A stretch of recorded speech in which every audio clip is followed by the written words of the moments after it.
estamos. Y aprovechando esta coincidencia, hemos querido invitar a los desayunos al primer presidente de izquierdas de Colombia, a Gustavo Petro. Presidente, buenos días, bienvenido. Buenos días, presidente. Por favor. ¿Qué tal el viaje, presidente? Bueno, acabamos de llegar, entonces siempre la diferencia horaria molesta algo, pero aquí nos estamos adaptando. Ojalá tenga tiempo de disfrutar de esta ciudad maravillosa que es Barcelona. Ojalá sea una de las ciudades donde he pensado que quizás algún día, si se puede, me muera de viejo. Pero se está dando el primer titular de este conversatorio, que le agradecemos muchísimo que haya aceptado con nosotros. La cumbre progresista tiene como lema movilización progresista global. Y a mí me gustaría saber con qué ánimo llegan ustedes a esta cumbre. ¿Se trata de un encuentro para reflexionar o es posible que se dejan alianzas estratégicas como ha sabido articular la internacional ultraderechista en los últimos años? ¿Y es posible esa alianza cuando se van a dar cita aquí países con realidades políticas y sociales muy diferentes, presidente? Pues no es la primera vez que nos vemos, ya hay un largo recorrido. Incluso desde antes de que yo fuera presidente, porque yo me afilié a la Internacional Progresista. Un intento que hizo de aglutinamiento de fuerzas internacionales, Bernie Sanders, de Estados Unidos. Por nuestra situación americana, yo he trabajado desde hace mucho tiempo con sectores de izquierda del Partido Demócrata, buscando alianzas. Me han servido algunas veces, otras veces depende de la política de los Estados Unidos, pero eso constituyó un intento de unir, de articular, más que de unir, progresismos latinoamericanos con progresismos estadounidenses.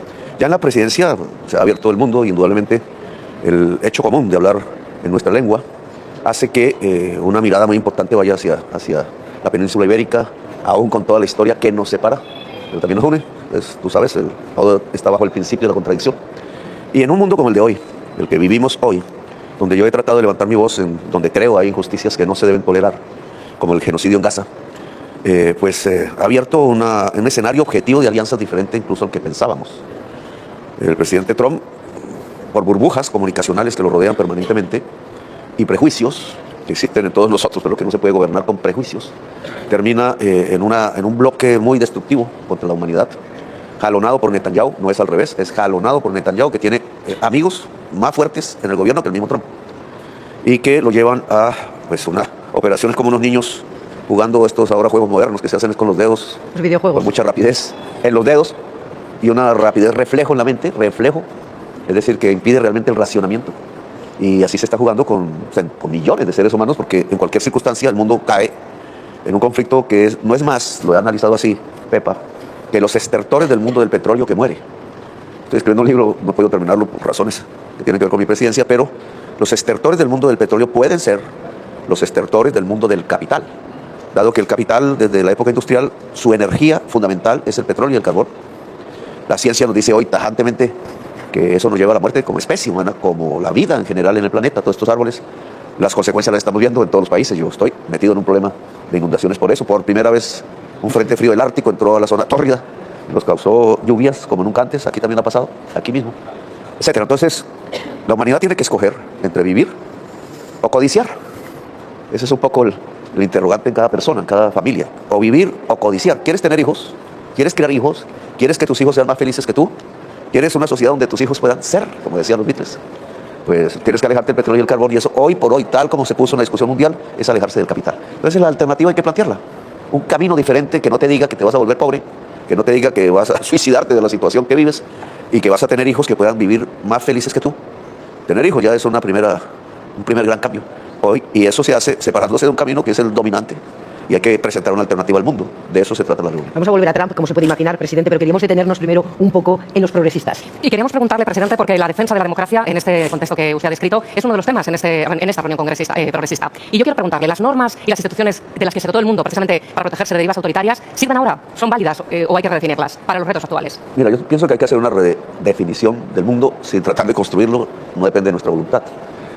Pero hasta hace poco, en materia internacional, la construcción de tratados de derechos humanos, muchos, desde la Declaración de los Derechos del Hombre, que no dijo que eran de la mujer, pero digamos se ha evolucionado desde hace unos 2 siglos para acá, en lograr un derecho internacional, hecho entre naciones.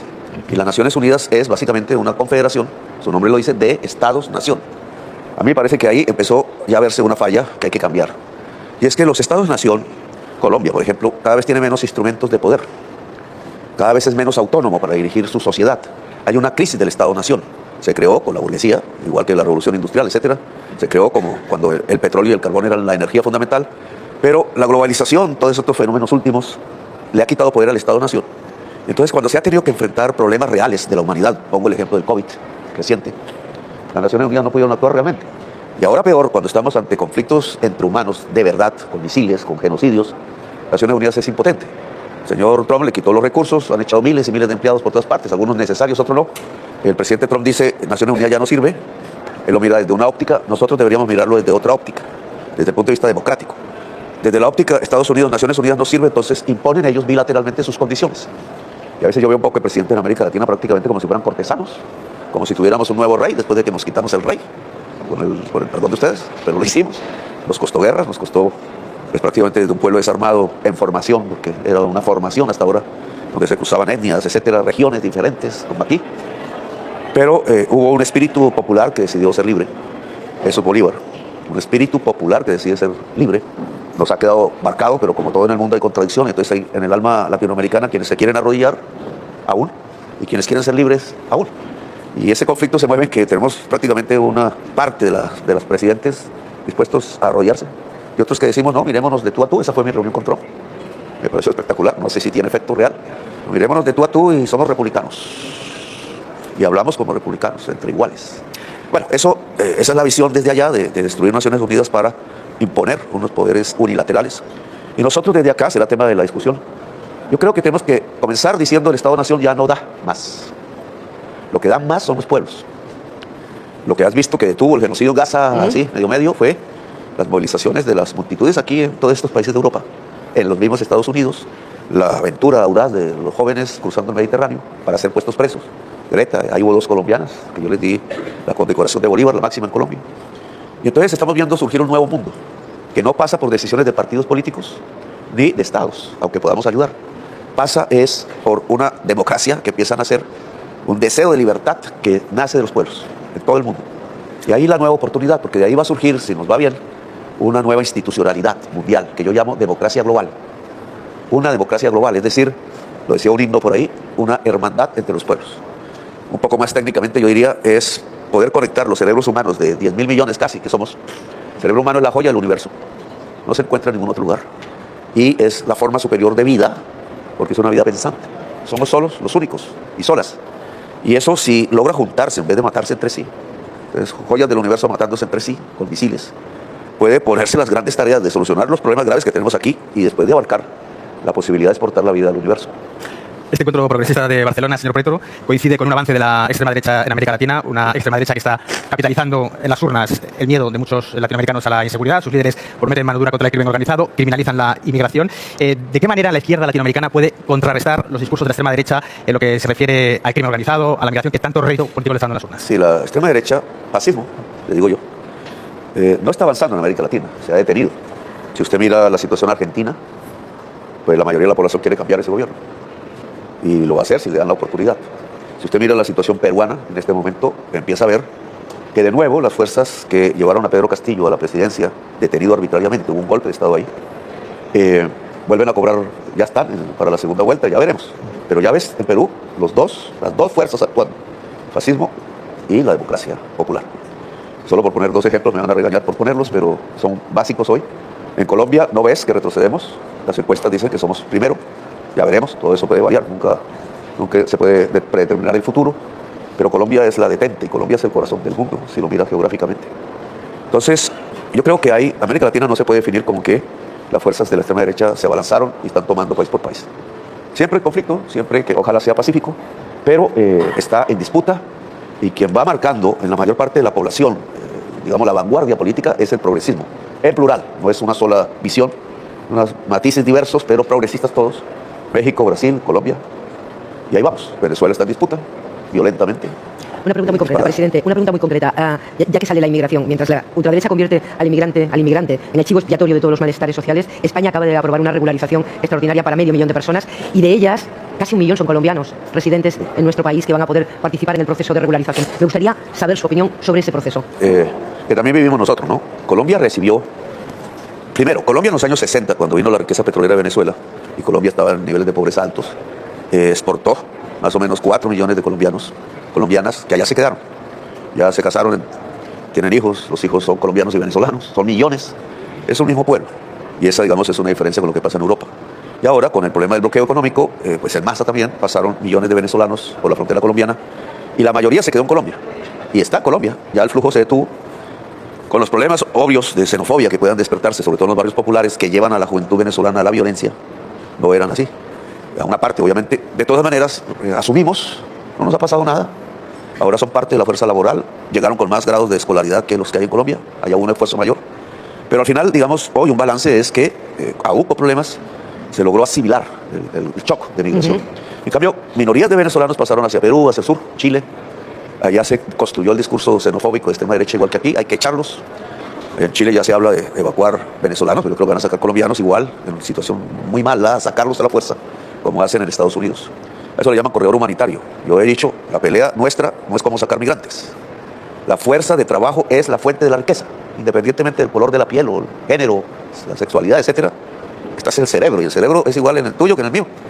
Lo ensayamos, lo entrenamos de maneras diferentes, eso es obvio, pero el cerebro es igual entre el hombre y la mujer y no depende del color de la piel. Y la fuerza de trabajo es cada vez más cerebral en el mundo, es conocimiento. Y cuando echa gente, lo hizo Hitler con Einstein, acuérdate, Hitler con Einstein, porque Einstein era judío. Los gringos aprovecharon de inmediato, ahí sí no hubo xenofobia en Estados Unidos y ganaron la guerra gracias a Einstein y otros como Einstein. Entonces, excluir gente es excluir cerebros, no músculos solamente, no pieles. Eso lo entendemos algunos. En América Latina, yo desde hace tiempo, no soy yo, se pelea por una libertad de movilidad que yo creo que hay que lograr. ¿Quién nos puede decir a uno de nosotros que no podemos recorrer América desde Alaska a la Patagonia? Si parte de nuestros ancestros, otra parte está por aquí, pero parte de nuestros ancestros estuvieron ahí hace 60.000 años y no había fronteras. Y ahora personas que llegan hace 100 años, con sus abuelos, etcétera, escapando de Europa, de las situaciones difíciles de Europa, entonces nos dicen que ya no podemos ir a Alaska, a personas que tenemos ancestros de hace 60.000 años en América. Eso en Europa se puede también pensar igual. ¿Y quién dijo que aquí estaban tales? ¿A los países latinoamericanos les llegaron los castellanos o los romanos? Y tú no podrías decirme con exactitud, porque es una evolución humana que viene de atrás. Si nos llegaron los romanos realmente a través de los castellanos, pues podemos entendernos mejor. Como nos llegaron a la fuerza los africanos, que nosotros liberamos y ellos se liberaron. El primer territorio libre de toda América, desde el norte hasta el sur, está cerca de la ciudad de Cartagena, Colombia, y lo hizo, se llaman palenques, que eran negros que se liberaron a sí mismos y fundaban su forma de vivir, y sigue vivo en Colombia, y nos encanta. La diversidad es la fuente de la riqueza. Ahora, la xenofobia y ganar elecciones a través del odio al extranjero, y racial, porque entonces no es a cualquier extranjero, depende del color de la piel, pero eso se llama Hitler. Eso es Hitler, otra vez vivo en Europa. No se dice, pero es así, que Hitler está de nuevo vivo en Europa y quiere mandar bombarderos a bombardear ciudades europeas, como hizo aquí cerca. Tenemos que combinar en este espacio el placer de la conversación, que es un placer en sí mismo, y que nos lleve a reflexiones muy profundas, con tres periodistas que quieren hacer preguntas, presidente, sí. y que me urgen. Ha mencionado ya en un par de ocasiones a Donald Trump. A lo largo de los últimos 15 meses ustedes han tenido una relación de tensión con el presidente de los Estados Unidos a propósito de múltiples temas, las disputas arancelarias, la crisis de las llamadas narcolanchas, sus críticas a Trump por el genocidio de Gaza. El presidente de Estados Unidos le acusó a usted de ser el jefe del narco, amenazó incluso con deponerle como a Nicolás Maduro, pero después súbitamente Donald Trump le invita a la Casa Blanca, ambos entrevistan por espacio de 2 horas y aparentemente la crisis queda zanjada. No sé si nos puede contar un poco cómo fue ese encuentro en el despacho Oval y cómo es Donald Trump en la distancia corta y se difiere mucho del Donald Trump que vemos todos los días en las redes sociales. Bueno, para mí también fue sorpresivo, ¿no? No le puedo definir bien esos días antes y durante la reunión. Yo creo que conocerse es importante, personalmente. Yo creo que Trump, en esa oficina, vive rodeado de una serie de burbujas de personas ajenas a él, que lo acompañan todo el tiempo, cada cual con una agenda diferente y compitiendo entre sí. La agenda más problemática la vive en Marco Rubio, porque él, a pesar de su origen latino, me parece que está imbuido en un fundamentalismo sionista. No sé por qué, cómo, su esposa es colombiana. No sé, digamos, habría que ya investigarlo. Pero eso lleva a un fundamentalismo sectario, ideológico. Y entonces divide a América Latina entre derechas e izquierdas. Nosotros casi no usamos esa terminología europea. Por eso yo hablo de progresismo. Pero olvida la diversidad latinoamericana. La encasilla como en un solo... Y entonces ve a Fidel Castro en cada uno de nosotros. Y él no conoció a Fidel Castro, ni siquiera. Porque ellos salen de Cuba antes de la Revolución Cubana. Bueno, ahí veo una burbuja que me parece no es positiva para las relaciones entre americanos, en plural. La oficina Oval le puse la gorra roja. ¿Por qué más que dice? Una gran América, le puse una S. No es América, es Américas, en plural. Y ahí hay una diferencia de visiones. Bien, esas burbujas inciden en Donald Trump y cuando él logra el contacto personal, entonces las burbujas se debilitan, empiezan a pasar saliva. Porque muchas de las cosas que contaban de mí, lo que decían, era que era un narcotraficante. Lo que dijo él, un jefe narcotraficante. Yo he dedicado 20 años de mi vida a descubrir a riesgo por intentos de asesinato que incluso están en YouTube. Eso fue lo primero que le mostré a Trump. El día que me iban a matar, estando yo dentro de un carro blindado, llegando a una manifestación en Cúcuta, frontera con Venezuela, en la campaña del 2018. Lo gané, no sé si la gané o no. Y por sangre fría, mi compañero ahí que iba conmigo grabó todo desde adentro y yo iba señalando, entonces me tocó dirigir el carro porque la policía me llevaba a la trampa.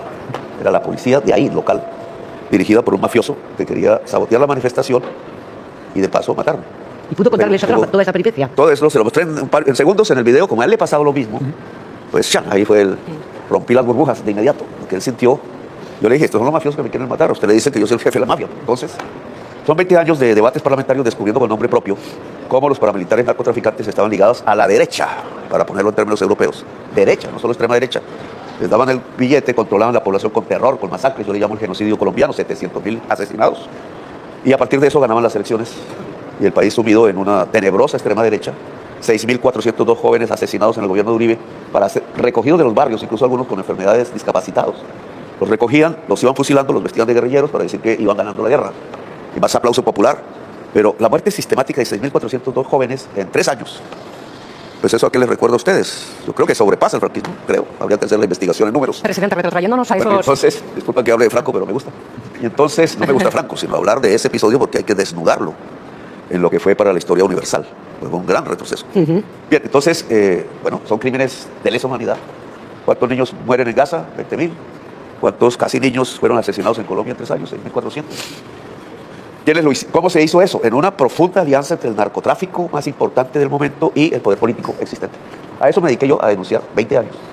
El 35% del Senado de la República de Colombia fue a la cárcel. Y todas mis denuncias fueron válidas. Y eso es 35% del Senado de la República haciendo leyes mientras estaban articulados con el narcotráfico. Yo lo dije en una frase. Por las mañanas vienen a hacer leyes y por la noche se reúnen a oscuras con el jefe narcotraficante del lugar a hacer la lista de los asesinados para el otro día. Eso, digamos, el pueblo mismo ya reaccionó contra eso, votó por mí, yo por eso soy presidente. Y llegan de pronto y dicen en Estados Unidos que soy el jefe del narcotráfico. Ese fue, y por eso me metieron, y estoy metido en la lista que llaman Clinton, no falta. Y por eso metieron a mi esposa, metieron a mi hijo, y mi esposa pasó por una operación muy difícil. Yo estoy en separación con ella, pero es un proceso difícil. Y es producto de eso que hicieron en Estados Unidos, porque ella no tiene nada que ver en la política, no tiene que ver nada que ver. Solo se enamoró de mí alguna vez, tuvo sus hijos conmigo y ahora es víctima del poder. Sí que tenga nada que ver. Bien, entonces eso ya en la oficina se rompió. Ya conté por qué. Y yo creo que Trump tuvo la experiencia de hablar con otro ser humano diferente a él. Se lo dije de entrada. Somos diferentes. Pensamos diferente. Usted tiene una historia, yo tengo otra. Y nuestro deber es aprovechar este encuentro para hacer un gran pacto por la vida. Esa fue la palabra que usé. Una alianza por la vida. Él se reía, él aceptaba. Yo sentí que congeniábamos. Yo creo que el señor Trump, siendo de derecha, indudablemente, y con una vida, digamos, norteamericana aria, y con una idea de negocios capitalista, digamos, él diferenció muy bien en inglés la palabra business de la palabra deal. Es diferente hacer negocios que hacer tratos. Me regaló su libro que dice Deal. Y yo le dije, de esto vengo, no hablar de negocios business, sino de deal, la alianza por la vida en América y en el mundo. Al rato salió a tirar los misiles en Irán. Dije, pero ustedes perdimos el tiempo. ¿Qué fue? Otra burbuja, la de Netanyahu, sabemos ahora por la prensa. Sí. No, yo pensé, debió ser Barnes, sería Rubio, no, Netanyahu. Lo lleva a una cosa que me parece tonta, que son los misiles en Irán. Me parece que la posición española es de vanguardia en Europa. O sea, enfrentar lo que han hecho con Irán es una agresión que rompe el derecho internacional. Y aceptar que la migración no es una empobrecedora de Europa, como dijo Hitler, refiriéndose a los judíos aquella vez, sino que es una enriquecedora de Europa. Europa será más rica si acepta su propia diversidad, que viene de antes, porque los europeos son diversos, pero ahora se construye más. Antes de abandonar... Siempre pongo el ejemplo de las selecciones de fútbol. ¿Cómo eran las selecciones puramente arias de fútbol, no? De fútbol. ¿Cómo son ahora diversas? ¿Cuál fútbol se juega mejor en Europa? ¿El de antaño o el de ahora con las juventudes diversas que le entregan energía? Y nos dan grandes alegrías deportivas. Pero vuelven otra vez campeones mundiales y no nos dejan ser a nosotros. Y esta ciudad y uno de sus clubes lo sabe bien. Pero vamos a aprovechar el punto de la conversación para saber su opinión sobre si la etapa del intervencionismo estadounidense en América Latina está definitivamente enterrada o el ejemplo de Venezuela, lo que llaman la doctrina Donroe, la resucita de nuevo. Yo realmente no fui amigo de Maduro. Nos encontramos personalmente varias veces, siendo yo presidente, antes menos. Básicamente porque mi línea progresista alrededor de descarbonizar la economía, es decir, escaparnos del petróleo y el carbón, que lo he practicado en Colombia, creo que vamos bien, es uno de nuestros logros en proceso. Pues ese discurso no suena bien en Venezuela, porque Venezuela lleva un siglo viviendo el petróleo casi que exclusivamente, y es la fuente de su problema actual. El petróleo atrae los misiles, y efectivamente los atrajo al Caribe, los ha matado colombianos en Venezuela y en el Caribe, y ese tiene que ser un tema de juicio internacional. Pero obviamente también mató venezolanos y cayó en Venezuela, que es la patria de Bolívar. Le dije a Trump, esa agresión a Caracas es una herida irreversible, difícil de sanar, por generaciones hacia adelante. ¿Y qué le dijo, presidente? Él se rió un poco, ahí se queda en silencio. Incluso yo he dicho públicamente que Maduro, si cometió delitos, debe ser juzgado por un tribunal venezolano o uno internacional que organicemos entre todos para temas de narcotráfico. La acusación de narcotráfico a él me parece que no es cierta, porque yo he investigado el asunto de quién compra la cocaína que se fabrica en la frontera del lado colombiano, Catatumbo, en Venezuela, para sacarla hacia Europa. Y el nombre que nosotros tenemos se llama Cartel de la Junta del Narcotráfico Internacional y no se llama de los Soles. Son albaneses, una mafia confederada de mafias ya existentes, italiana, albanesa, mexicana, colombiana, indudablemente brasilera, hay franceses. Hemos capturado 38 nacionalidades diferentes en Bogotá y Medellín. El grupo más grande, hay alemanes, hay españoles, el grupo más grande proviene de Albania y de Italia, donde se reúnen en Dubái hasta hace poco.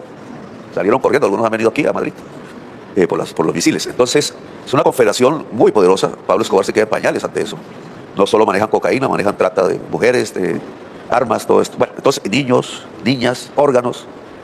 Es multicrimen. Entonces, del lado colombiano, ahí ya no son los mismos de antes, son esmeralderos que viven en Bogotá y Dubái. Tienen todos trato con la DEA. Discúlpame que lo cuente, pero todos tienen trato con la DEA. Y la DEA, la justicia de Estados Unidos, tiene un error que se lo dije también a Trump. Ponen en los tratos que hacen de beneficios jurídicos y salen de las cárceles que se comprometen a no entrar más cocaína a Estados Unidos. Punto. Entonces, ¿qué han hecho estas personas cuando salen? Van y matan a sus testaferros que se quedaron con sus bienes. Lo primero que hacen. Ahí, políticos de derecha han muerto. Y Rubio me echó la culpa a mí. No, el sectarismo lo llevó a no mirar las causas de su muerte. Esos son procesos en investigación hoy.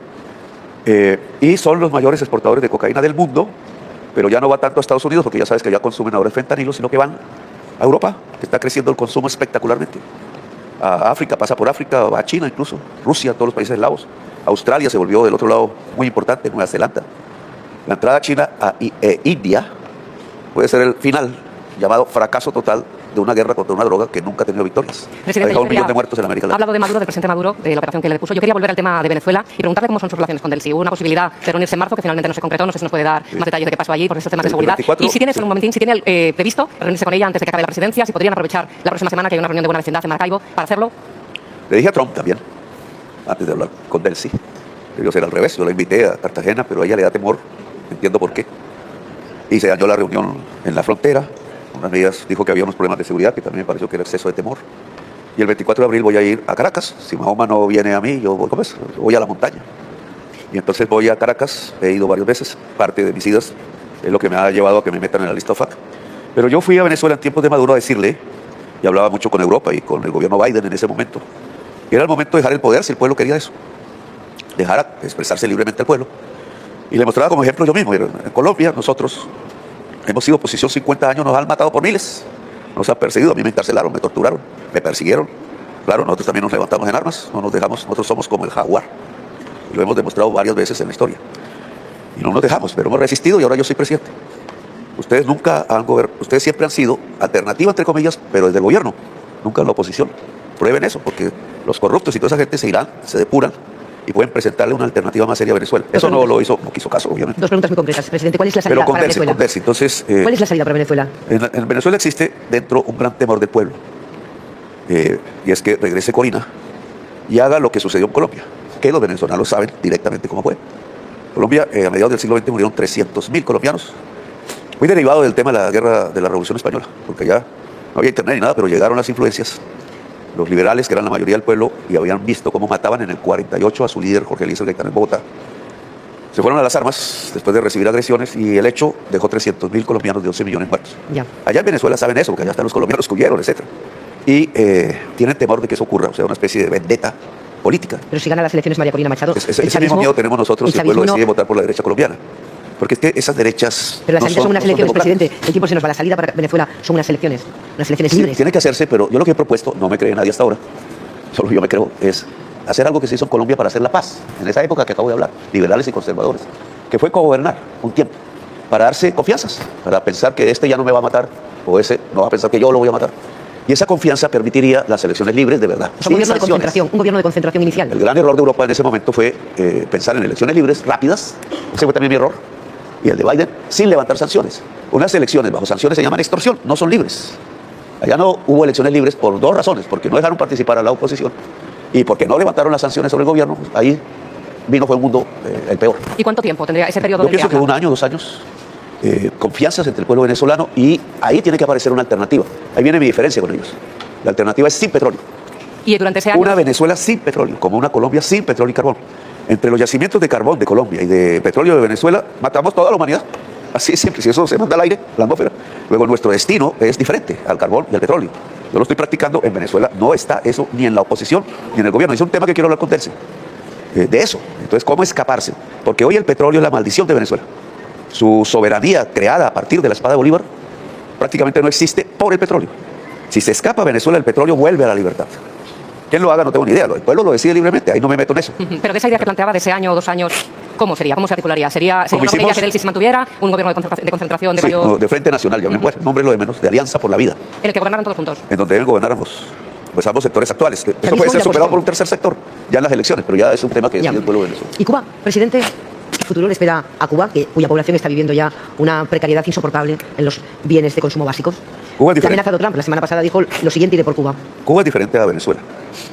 Diferenciaciones que no hacen en Estados Unidos. Cuba vivió una revolución profunda, como la vivió Francia, como casi la vive España, la hizo de otra manera, como la hizo esta ciudad de Barcelona. Una revolución de verdad, porque hay revoluciones de mentiras. Y Cuba hizo una de verdad, incluso derivada de aquí, porque Fidel era gallego y Camilo Cienfuegos usaba la bandera rojinegra, que es la bandera de ellos, política, porque él era anarquista. Y el enfrentamiento entre Fidel y Camilo, que muere en un accidente de avión, pero eran líderes de esa revolución, es por eso. Fidel se inclina más al burocratismo soviético, que lo ayuda porque el anarquismo no está en ninguna parte, y Camilo Cienfuegos mantiene su línea anarquista y finalmente el Che se va. Esa es la historia, ¿no? Pero es una historia real, verdadera y que cruza el alma del pueblo cubano. Si tú vas a Cuba y miras arte, sabiendo que aquí hay un arte excelso, y Europa tiene un arte excelso europeo, vas a Cuba y encuentras esa mezcla Caribe-Europa pura, digamos, la mezcla. Alejo Carpentier lo escribe bien en sus libros, La consagración de la primavera es hermosísima, pero tú lo vives. Entonces encuentras un pueblo excelsamente educado, y eso es fruto de una revolución, no de nada más. Y cuando lo ves en el arte lo encuentras. Entonces una canción de Silvio Rodríguez es una canción de arte, no es un cantante más. Solo por poner un ejemplo. Entonces allí Estados Unidos piensa ir a atacar otra vez con misiles, etcétera, imponerse. Y yo creo que esa fuerza cultural del pueblo cubano va a estallar y no deberían hacerlo. Entonces, ¿qué hay que hacer con Cuba? Hablar.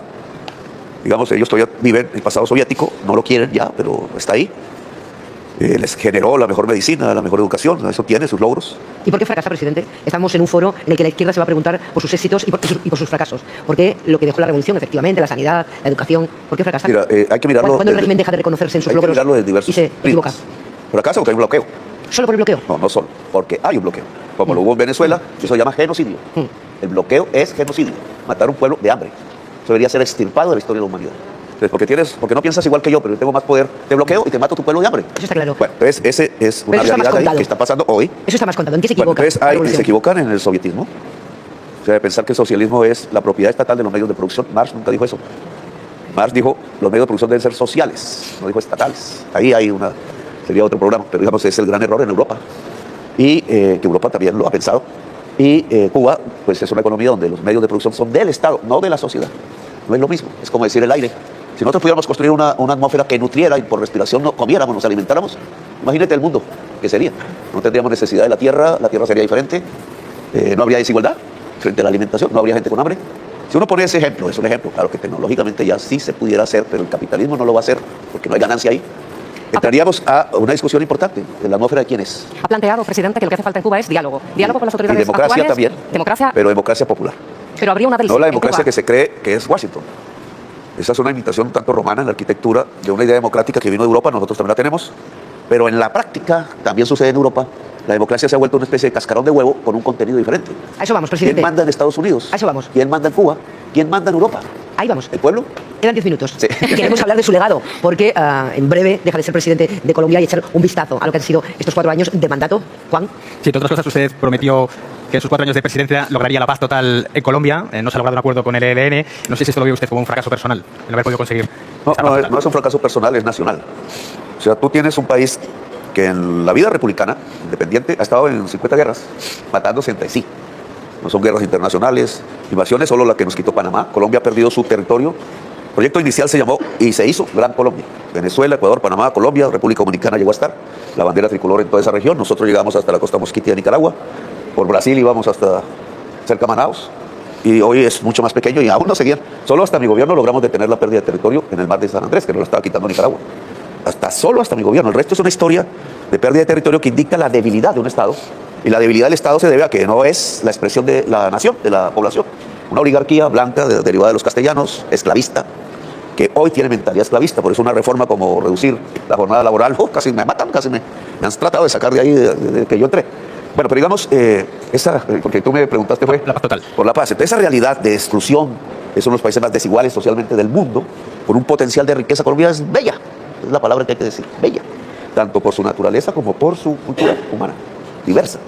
Pero no se encuentra, no logra construir una nación propiamente y se mata entre sí.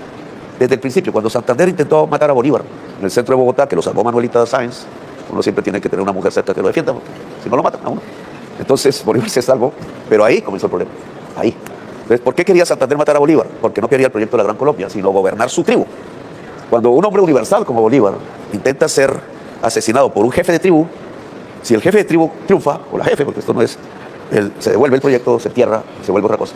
Y eso pasó con la Gran Colombia. Por eso Bolívar murió no acompañado de una mujer, y por eso creo que lo mataron de sed, en una hacienda esclavista, en Santa Marta, que es otra ciudad hermosísima de Colombia. La primera de las mujeres encima la responsabilidad de ser escudos también, presidente. No podemos con la responsabilidad que ya tenemos. Yo intento en un gobierno como el mío frenar esa historia. Yo le llamo la historia de 100 años de soledad. Eso es lo que describe Gabriel García Márquez en un libro que expresa el alma popular caribeña colombiana. Esa es su magia. Y es mágico, porque Colombia es mágica, no porque García Márquez traduzca la magia, sino simplemente expresa la magia. Magia, no mafia. Magia de Colombia. La mafia es un invento capitalista que nos trajeron a nosotros en las últimas décadas. Eso no existía en Colombia. Entonces, ese hecho de matarse entre sí son los 100 años de soledad. 700.000 muertos en los últimos 75 años. Y sigue la violencia en algunas zonas, eso ya no es nacional, en algunas regiones. Nosotros tenemos la mitad de la tasa de homicidios de Ecuador, y la tasa de homicidios de hoy es la más baja de Colombia desde el 93, y se debe al proceso de paz con la FARC. No más, es a eso. Entonces hoy son 26, aún el número es muy alto. Mira, para tu investigación periodística, si ustedes suman tasas de suicidio con tasa de homicidio, les da igual que Colombia. Es igual de violentos. Solo que aquí la gente se mata a sí misma, aburrida, jóvenes, que en general hombres. Y en Colombia no se matan a sí mismos porque hay mucho que hacer, mucha intensidad, pero se matan entre ellos, hombres, en general jóvenes. Entonces, digamos, las violencias son diferentes y yo intenté que cese más la tasa de homicidios. Sigo igual, no ha aumentado, no ha bajado, sigo igual. Fracaso nacional y mío. Pero tiene que encontrarse la manera de que no nos matemos entre nosotros.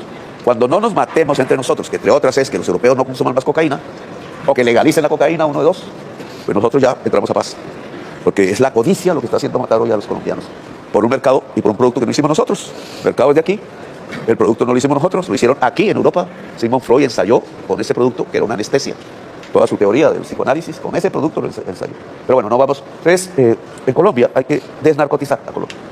Colombia es un país que hoy produce más alimentos que nunca, más industria que nunca, exporta vehículos. Su inmensa porción de población no tiene nada que ver con el narcotráfico. Pero en ciertas regiones donde se produce la hoja de coca, que yo estoy tratando de sustituir por café y cacao, ¿cómo tendría éxito? Que ustedes compren más licor de cacao de Colombia y más café de Colombia, no para mezclarlo aquí, que el café termina sabiendo feo, sino el exquisito sabor del café colombiano directo al consumidor. Y nosotros no tendríamos para qué cultivar hoja de coca y no nos mataríamos entre nosotros. Esa es la forma de salir de esta última violencia y acabarían los 100 años de soledad. Y Colombia sería vanguardia en el mundo como potencia mundial de la vida. 2 minutos tenemos, presidente. ¿De qué se arrepiente de su presidencia? No, de nombrar un poco de gente que no servía. Pero los eligió usted. Ha sido más de 60. Pero los eligió usted. Por mi amplitud ideológica de pensar que se pueden hacer gobiernos plurales, etcétera, que el mismo gobierno sea un debate democrático, cometí una tontería que me está costando muchísimo, y a Colombia. Entonces metí una gente que se dijo que era del centro, que de centro estaban a la derecha de Uribe, y lo primero que hicieron fue traicionarnos de una manera que yo contaré en un libro que saldrá algún día. ¿Pero su titular aquí? No, unas traiciones al pueblo colombiano, al programa que había votado el pueblo de Colombia. Entonces casi que intentan hacer lo de Syriza en Grecia con nosotros. Solo que nosotros tenemos montañas, tenemos mares, somos el corazón del mundo y no nos dejamos bloquear como Grecia. ¿Qué va a hacer cuando deje la presidencia? ¿Qué se va a dedicar? Esa es una pregunta. Hay una periodista investigando en este momento y ya va a sacar su artículo, pero equivocado, porque presume que voy a hacer después de salir. Y mi respuesta es que no tengo ni idea, porque problema de la libertad. Todavía no he decidido qué voy a hacer. Todo depende del voto que viene. Si ese voto nos regresa al pasado y a la muerte, yo ya no podría subsistir. Eso lo contó Michel Foucault en un libro hermosísimo de sus conferencias, lo hablo rápido, que eran en Francia, en el Collège de France, que que recogieron en casetes, entonces una editorial de aquí de España lo publicó. Son varios libros, pero hay uno que se llama El coraje y la verdad. Y ahí él analiza a Sócrates. Entonces Sócrates era un parresiasta, me tocó inventarme la palabra, parresiasta, es decir, que decía la verdad, que él pensaba era la verdad, y él dijo, Sócrates, y eso es lo que analiza, por eso se llama el libro El coraje y la verdad, analiza qué le pasa al parresiasta. Entonces coloca la figura del tirano y el parresiasta. Y dice, el parresiasta solo tiene dos opciones. O el ostracismo, palabra griega que significaba irse, o de la vida, o del territorio, o convence al tirano, y ahí puede vivir. Ese libro, pues Sócrates, ¿qué camino escogió? Yo tengo aquí un filósofo que es Raúl, que me gusta rodearme de filósofos, y yo estudio filosofía también, por mi cuenta. Y entonces Sócrates escogió el camino del ostracismo y se envenenó. Yo no voy a hacer eso. Pero a mí se me quiere... Creí que nos íbamos con el gran titular. Creí que cerrábamos con el gran titular. Pero ostracismo o convencer al tirano. Entonces, el pueblo decide en Colombia, libremente. Decide si me manda al ostracismo o que es mandar el proyecto político de Colombia, el país de la belleza, hacia lejos del país. O insiste en el camino, lo profundiza y construye una democracia multicolor, le llamo así, y exporta al mundo la vida, no la muerte, la vida. Y ahí seremos una vanguardia de la humanidad. Presidente Petro, muchas gracias por asistir a este conversatorio. Y sea lo que sea el camino que tome cuando deje la presidencia, que le vaya bien. Eso espero. Y Gracias. que a la presidencia le vaya bien, depende del pueblo. Gracias. Gracias.